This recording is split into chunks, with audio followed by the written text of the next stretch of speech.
মনে করো যে নারায়ণ ঘোষ মিতার কিছু ছবি খুব ভালো ছিল, এতটুকু আশা, নীল আকাশের নিচে, এগুলি যখন চলে, যখন জমির রায়হান সাহেবের জীবন থেকে নেয়া, তখন প্রযোজকরা বলতো আমাদেরকে নীল আকাশের নিচের মতো একটি ছবি বানান, মতো একটি গল্প আমাকে তৈরি করে দিন, জীবন থেকে নেয়ার মতো একটি গল্প তৈরি করে দিন, কিন্তু ওটা না।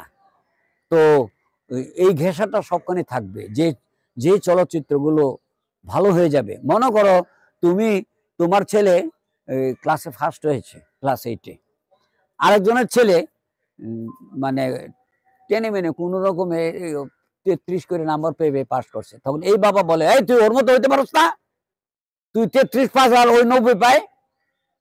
চলচ্চিত্র তাই, ওই চলচ্চিত্র ভালো, ওইরকম একটা চলচ্চিত্র আমাকে বানাই দেন না কেন, আমি টাকা দিই নাই, আমি টাকা দিচ্ছি, জীবন থেকে নেওয়ার মতো একটি গল্প আমাকে দেন, মানে ওইটা ওই ধরনের সাবজেক্ট। তো সবখানে এটা।